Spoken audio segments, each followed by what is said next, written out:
Hello, my dear students, my well-wishers, my viewers, everyone. This is your own Dr. Ranjan Sinha. I welcome you all again in my classroom, in this channel, RKS Academic Zone. जितने भी मेरे standard 11th के students हैं, आज पुनः मैं वो sociology का जो चैप्टर्स रिमेनिंग पार्ट था उसको आज यहाँ डिस्कस करेंगे उनके लिए। जो दूसरी किताब है उनका, तो वहां से जो पहला अध्याय हमने शुरू किया था, जहां पर सामाजिक संरचना, सामाजिक प्रक्रियाएं, सामाजिक स्तरीकरण का जो पार्ट था जो हम लोग पढ़ रहे थे, तो वहां पर उस भाग को हमने जहां पर छोड़ा था फिर वहां से लेकर आगे बढ़ते हैं। तो चलिए पहले हम लोग क्लास में बैठते हैं, डिस्कस करते हैं, फिर यहाँ बात करेंगे।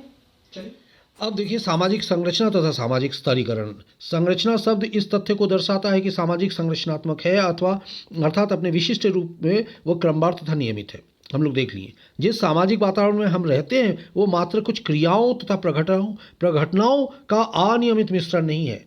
लोगों का आचरण किस प्रकार का होता है, व्यवहार किस तरह का होता है तथा एक दूसरे के प्रति उनके संबंध किस प्रकार के होते हैं, इसमें एक प्रकार की अंतर्निहित नियमितता अथवा प्रतिमान, जिसको पैटर्न बोलते हैं, होता है।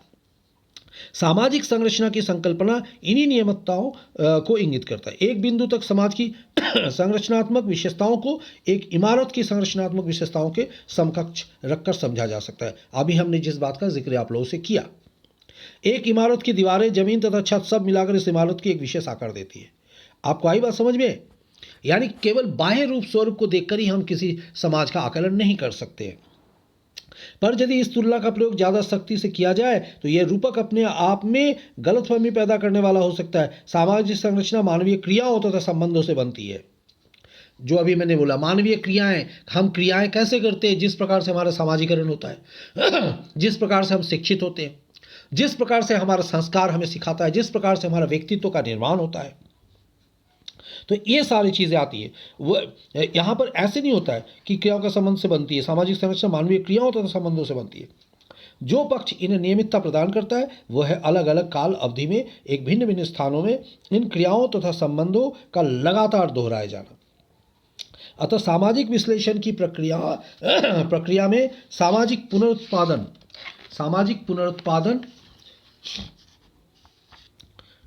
तथा कहा गया तथा सामाजिक संरचना एक दूसरे से जुड़े हुए हैं। उदाहरण के लिए एक विद्यालय तथा एक परिवार की संरचना को लेते हैं, समझने की कोशिश करें। देखिए, विद्यालय में कुछ विशिष्ट प्रकार के क्रियाकलाप वर्षों से दोहराए जाते हैं जो आगे चलकर संस्थाएं बनते हैं। जैसे विद्यालय में दाखिले की तारीख, आचरण संबंधी नियम, वार्षिकोत्सव, प्रातःकालीन सभा, असेंबली जिसको बोलते हैं, और कहीं कहीं विद्यालय गीत, प्रार्थना गीत।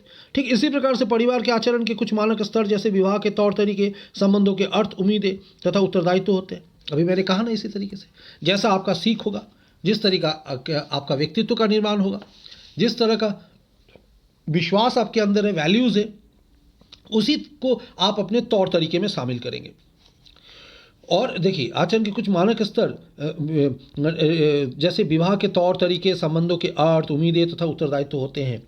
परिवार में वृद्ध सदस्यों की मृत्यु एवं विद्यालय से पुराने विद्यार्थियों का चले जाना एवं इनके स्थान पर नए सदस्यों का प्रवेश होता रहता है।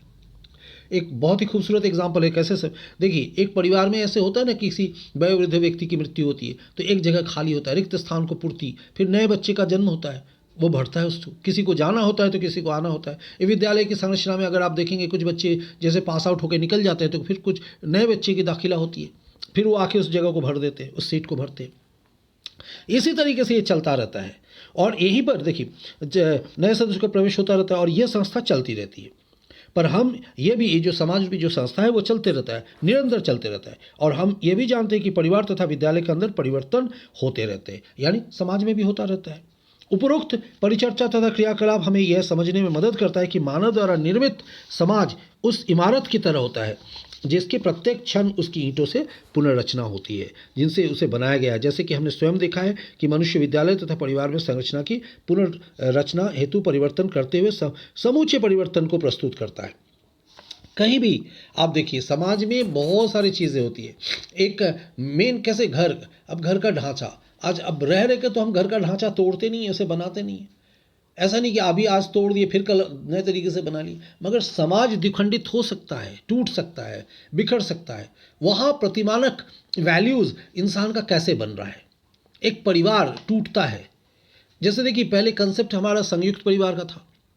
जैसे जैसे हम आधुनिकता की ओर बढ़े, इंडस्ट्रियलाइजेशन बढ़ा, खेती, जब हम लोग कृषि प्रधान देश था भारत, हम लोग कृषि प्रधान देश के अंदर थे और वहाँ मतलब एक साथ इकट्ठे रहते थे, तो हमारी भावना जो थी वो जो संयुक्त परिवार की रही।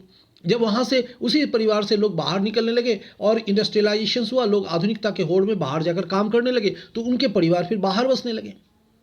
तो फिर वो बाहर गए, उनकी पत्नी, उनके बच्चे बाहर गए, तो इस तरीके से न्यूक्लियर फैमिली जो है, जिसको एकाकी परिवार का निर्माण हुआ।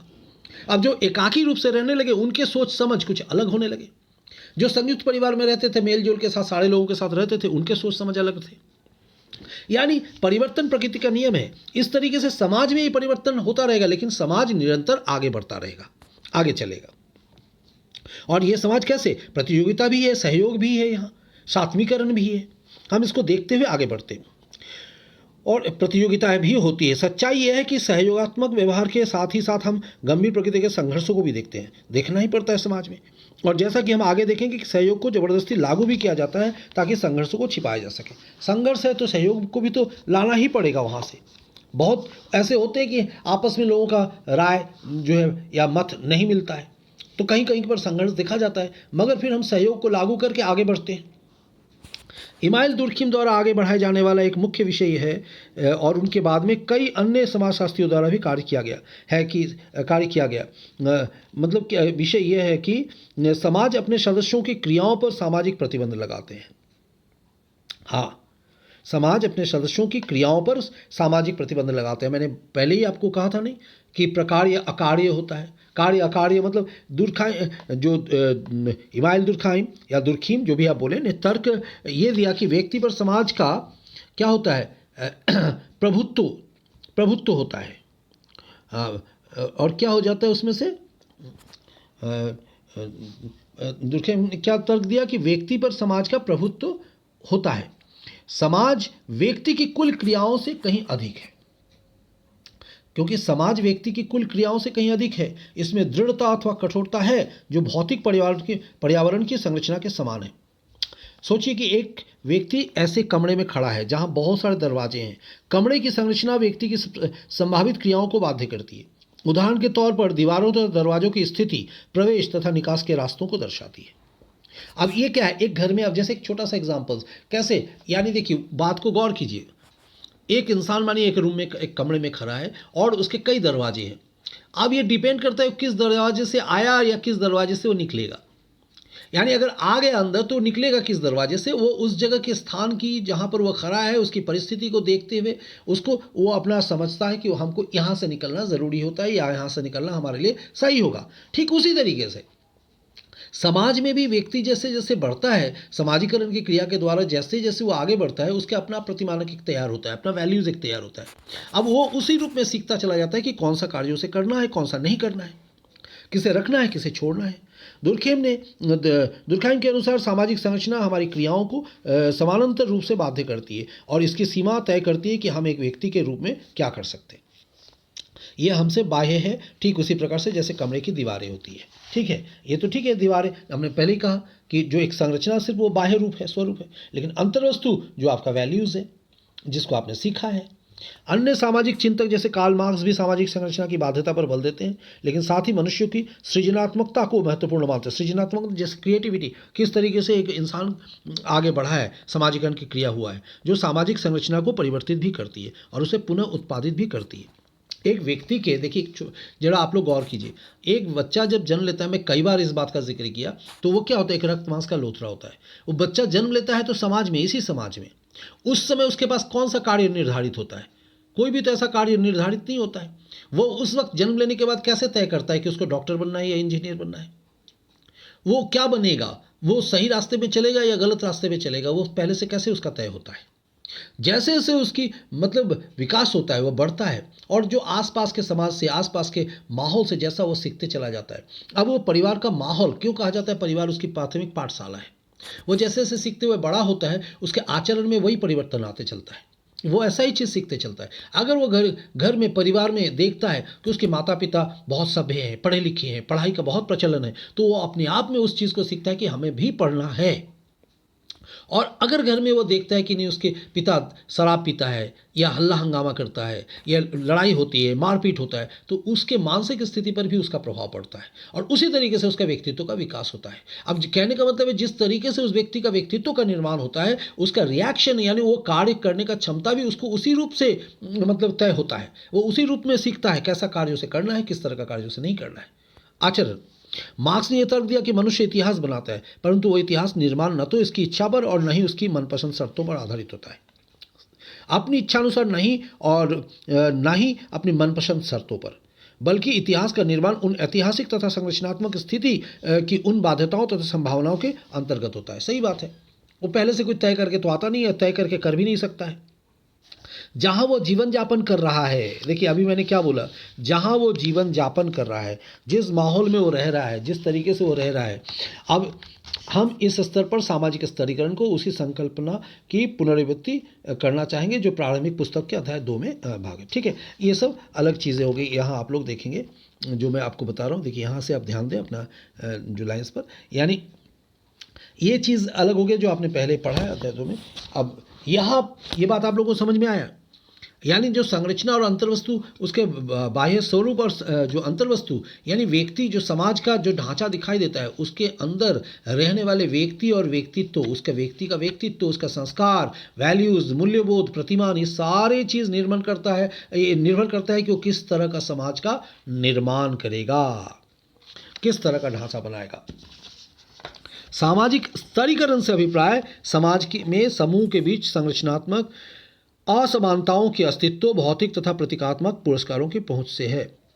देखिए वो मैंने पहले ही कहा, स्तरीकरण को आप ऐसे समझ लें, ये तो हो गई जो संरचना के लिए हम लोग बात कर रहे थे। स्तरीकरण मतलब स्तरीकरण, स्तर द्वारा, स्ट्रैटिफिकेशंस जो है, यानी तरह तरह के स्तर पे मनुष्य, जैसे आयु के स्तर पे मनुष्य का जो है बांटा जा सकता है, किसी समाज को बांटा जा सकता है। हम ऐसे बोल सकते हैं वृद्ध समाज, हम ऐसे बोल सकते हैं युवक समाज, हम ऐसे बोल सकते हैं बाल समाज, हम ऐसे कह सकते हैं महिला समाज, ऐसे कह सकते हैं पुरुष शासित समाज। तो लिंग के आधार पर, धर्म के आधार पर, जाति के आधार पर, आयु के आधार पर समाज में स्तरीकरण देखी जाती है। और हालांकि प्रत्येक समाज में किसी न किसी रूप में सामाजिक स्तरीकरण विद्यमान है, निश्चित ही विद्यमान है, परंतु आधुनिक समाज धन तथा शक्ति की असमानताओं के कारण पहचाने जाते हैं। अब पहले ये जो था, आज जैसे क्या है, वर्गवादी समाज बन गया ना। पहले हम लोग बोलते थे जाति के आधार पर था समाज, अभी वर्ग के ऊपर, और वर्ग में भी क्या है, भौतिक समानता और समानता देखने को मिलती है। यानी जिसके पास जितना धन है उसके पास उतना जन है, उसके ताकत है, जिसकी लाठी उसकी भैंस, हम लोग ऐसे कहते हैं ना। इसलिए यह असमानता देखने को मिल जाती है। और इस तरीके से मतलब एक तरफ जहां आधुनिक समाज में स्तरीकरण के सर्वाधिक प्रचलित रूप में वर्ग विभाजन है, वहीं दूसरी ओर प्रजाति तथा जाति, क्षेत्र तथा समुदाय या फिर जनजाति तथा लिंग इत्यादि सामाजिक स्तरीकरण के आधार बने हैं। आया समझ में? देखिए मूल चीज़ जो मैंने बोला आप लोग के लिए वो यही है, यानी स्तरीकरण। अगर एक ही बात में आप समझ जाते हैं तो आपको समझ में आ जाएगा। तो अब यहाँ पर आपको याद होगा कि सामाजिक संरचना में सामाजिक व्यवहार के निश्चित प्रतिमान निहित होते हैं। जैसे मैं पहले ही हम लोग पढ़े इस बात को, तो सामाजिक स्तरीकरण एक विस्तृत सामाजिक संरचना के भाग के रूप में असमानता के निश्चित प्रतिमान द्वारा पहचाना जाता है। असमानता, वहाँ समानता नहीं दिखने को मिलती, असमानता। तो असमानता के आधार पर ही तो स्तर बटे हुए हैं ना, किस आयु वर्ग के लोग हैं। अगर हम बोले ये 75 साल के ऊपर के लोग हैं और ये इसके नीचे के हैं, तो असमानता तो ऐसी हो गई। अगर बोले ये पुरुष है ये महिला है, तो असमानता तो देखने को ही मिल गई। बात समझ में आई? ये शिक्षित है ये अशिक्षित है, असमानताएं हैं। तो असमानताओं के आधार पर ही तो स्तरीकरण है। अब देखिए, असमानता कई ऐसे अवयव नहीं है जो समाज में विभिन्न व्यक्तियों के बीच आकस्मिक रूप से वितरित हो। यह तो व्यवस्थित रूप से विभिन्न प्रकार के सामाजिक समूह की सदस्यता से जुड़ी हुई है। एक समूह के सदस्य की विशेषताएं समान होती है और यदि वे उच्च स्थिति में हैं तो उनका प्रयत्न होगा कि उनका विशेषाधिकृत स्थिति उनके बच्चों को मिल जाए। जैसे अभी मैंने बोला, अगर मानी एक बहुत ही पढ़े लिखे व्यक्ति हैं, वो प्रोफेसर है, डॉक्टर है, इंजीनियर है, IAS ऑफिसर है, कुछ भी है, तो वो क्या चाहेंगे? वो चाहेंगे कि उनके बच्चों को भी वैसी स्थिति मिल जाए। स्तरीकरण की संकल्पना तब उस विचार को संदर्भित करती है जहां समाज का विभाजन एक निश्चित प्रतिमान के रूप में समूह में होता है तथा यह संरचना पीढ़ी दर पीढ़ी चलती रहती है। ठीक है, असमान रूप से बांटे गए लाभों के अंतर को समझना भी आवश्यक है। लाभ की 3 बुनियादी प्रकार है जिनका विशेषाधिकार प्राप्त समूह द्वारा उपभोग किया जाता है। देखिए यहाँ पर ये जो असमानताएं देखने को लाभ के आधार पर बांटा गया है, ये कोई खास ऐसा चीज़ नहीं है, लेकिन फिर भी जैसे जीवन अवसर, सामाजिक परिस्थिति, हाँ, और राजनीतिक प्रभाव, जिसके पास जीवन अवसर जैसा है। वे सभी भौतिक लाभ जो प्राप्तकर्ता के जीवन की गुणवत्ता को सुधारते हैं, उसमें केवल संपत्ति तथा आय जैसे आर्थिक लाभों को ही शामिल नहीं किया जाता, बल्कि अन्य सुविधाएं जैसे स्वास्थ्य, रोजगार, सुरक्षा तथा मनोरंजन को भी शामिल किया जाता है। जिसको जैसा जीवन का अवसर मिला है उस रूप से उसका जो है रहन सहन का स्तर बटा हुआ है, यानी उस तरीके से हमको स्तर देखने को मिलता है। अगर मानिए बहुत जो यहाँ पर जिसका बहुत अच्छा इनकम ग्रुप में है, अच्छा आय का स्रोत है, तो वहाँ उसका रहन सहन का स्तर ऊंचा है, बहुत ज़्यादा है। तो उसमें मतलब उस वहाँ व्यवसाय करने का तरीका, रहन सहन का तरीका या फिर उनका जीवन का अवसर ही तो अलग है। ठीक उसी तरीके से जिसकी सामाजिक परिस्थिति, मान सम्मान तथा समाज के अन्य व्यक्तियों की नज़रों में उच्च स्थान, जहाँ पर देखा जाए वो किसी खास अपने चाहे पहचान बनाए हुए अपने कर्म के वजह से, अपने नाम बनाए हुए अपने कर्म की वजह से, या फिर बहुत उच्च कोटि के हैं, उच्च वर्ग के हैं, या बहुत ज़्यादा पढ़े लिखे हैं, तो उनका अपना एक नाम बना। एक जैसे कोई देखिए प्रचलित कोई अभिनेता या नेता बहुत ज़्यादा अगर सबके, तो उन्होंने अपना एक नाम बनाया, नेम फेम जिसको बोलते हैं, तो उस आधार पे वो अलग है। तो उसके बच्चे होंगे तो लोग तुरंत पहचान लेते हैं। एक आम आदमी के बच्चे को नहीं पहचान पाते हैं, लेकिन कोई विशेष वर्ग के बच्चे हैं तो उनको जरूर जल्दी लोग पहचान लेते हैं, या विशेष वर्ग के कोई लोग हैं तो उसे जरूर लोग पहचान लेते हैं। तो उनके, या फिर राजनीतिक प्रभाव जैसे बोलिए, अभी हाल फिलहाल आज का जो राजनीतिक माहौल है आपको देखने को मिलता है कि उनके अगर पिता राजनीतिक माहौल में है तो उनके बच्चों को ऐसी प्रसिद्धि प्राप्त हो जाती है, फलाने का नाम मिल जाता है उनको, या उनके प्रभाव के द्वारा उनका जीवन यापन का तरीका अलग हो जाते हैं। उनको पहले से ही इतने सारे सुख सुविधाएं या पहचान मिल जाती है जो आम व्यक्ति को वो नहीं मिल पाता है, तो वो उनको जो लाभ मिलता है वो आम व्यक्ति को नहीं मिलती है। ठीक है, तो इस तरीके से हम लोग देखें यहाँ लाभ के आधार पर भी ये 3 तरीके से बढ़ सकते हैं। अब चलिए आगे होने वाली चर्चा में हम उपरोक्त 3 सामाजिक प्रक्रियाओं की तरफ आपका ध्यान आकर्षित करेंगे और बताएंगे कि किस प्रकार से सामाजिक स्तरीकरण के विभिन्न आधार जैसे लिंग अथवा वर्ग सामाजिक प्रक्रियाओं को बाधित करते हैं। व्यक्ति तथा वर्गों को मिलने वाले अवसर तथा संसाधन जो प्रतियोगिता, सहयोग अथवा संघर्ष के रूप में सामने आते हैं, इन्हें सामाजिक संरचना तथा सामाजिक स्तरीकरण के द्वारा आकार दिया जाता है। साथ ही मनुष्य पूर्वस्थित संरचना तथा स्तरीकरण में परिवर्तन लाने का प्रयास करता है। तो ये जो प्रतियोगिता, सहयोग, संघर्ष, ये सारी चीज़ें समाज में हमेशा मौजूद रहा है, और यही तो समाज की स्तरीकरण को बोलिए, समाज की प्रक्रियाओं को बोलिए, समाज के संरचना को बोलिए, प्रभावित करता रहता है। ठीक है, तो चलिए आज के लिए इतना ही, और इसको आप लोग पढ़ेंगे, समझेंगे, बहुत इंपॉर्टेंट चीज़ है। फिर अगले क्लास में आस्ते आस्ते हम लोग चलेंगे, धीरे धीरे इसको फिर आगे पढ़ेंगे जो रहेगा। चलिए चलते हैं, आगे डिस्कस करते हैं। आइए, तो हमने यहाँ देखा सामाजिक संरचना के साथ साथ सामाजिक स्तरीकरण क्या है। संरचना जो हमने देखा था कि संरचना मतलब एक ढांचा जो है बाह्य रूप से जो दिखाई देता है समाज का, और उसके अंतर्वस्तु क्या क्या है, वहां पर लोग किस तरह के लोग हैं, यानी किस धर्म के, किस मजहब के, किस जाति के, किस आयु के, ये स्तरीकरण के रूप में उसको वहां बताया गया है। और ये स्तरीकरण ही जो है तरह तरह की जो चीजें हैं, फिर ये सामाजिक प्रक्रियाओं को भी तय करता है। तो आज हमने यहां तक देखा कि सामाजिक स्तरीकरण और सामाजिक प्रक्रियाएं क्या किस तरह से समाज पर जो है एक मतलब अंकुश रखता है, समाज को आगे ले जाने में किस तरीके से ये सहायक होता है, इसको यहां हमने देखा। तो अगला जो पार्ट होगा, जो आगे हम लोग चलेंगे, उसको हम लोग नेक्स्ट क्लास में देखते हैं, फिर वहां डिस्कस करेंगे। और जब तक ये पूरा चैप्टर कंप्लीट नहीं होता है तब तक एक पूर्ण रूप से एक निष्कर्ष देना अभी फिलहाल जरूरी नहीं है, वहां पर चल के हम लोग बात करेंगे उसको आगे लेकर जब ये चैप्टर्स खत्म हो जाएंगे। ठीक है, तो चलिए आज के लिए इतना ही। इस पे आप लोग देखें, फिर से पुनर्विचार करें, पढ़े अच्छे तरीके से, शॉर्ट क्वेश्चंस निकालें, और जो भी आपसे बन पड़ेगा उतना आप करें, नहीं बन पड़ेगा तो उसको आप फिर यहाँ पर लिखें कमेंट बॉक्स में, मैं उसको कोशिश करूंगा आप लोगों को। वैसे भी आपका सारा डिटेल्स जो है मैं वहाँ भेजने की प्रयत्न कर रहा हूँ, आपका टेलीग्राम जो ग्रुप है वहाँ पर। ठीक है, चलते हैं, और फिर जब मतलब चलते चलते मैं आप लोगों को एक बात याद दिला दूं, आप लोग जल्द से जल्द यहाँ मेरे साथ बन जाइए ताकि मैं आप लोगों के साथ लाइव आ सकूं, क्लासेस ले सकूं। अब मुझे भी बेसब्री से इंतजार है इस बात की कि आप लोग कब तक मेरे साथ जुड़ते हैं। अगर आपको मेरा वीडियोस पसंद आ रहा है तो आप लोग इसको लाइक करें, इसको शेयर करें, इसको सब्सक्राइब करें। ठीक है, तो चलिए, take care and hope for the best. Target को नहीं भूलना है, पढ़ाई अपना चालू रखेंगे नियमित रूप से, ताकि हमारा जो लक्ष्य है उसको हम पूरा कर सकें। फिर मिलते हैं नेक्स्ट क्लास में। चलिए, बाय बाय, सी यू।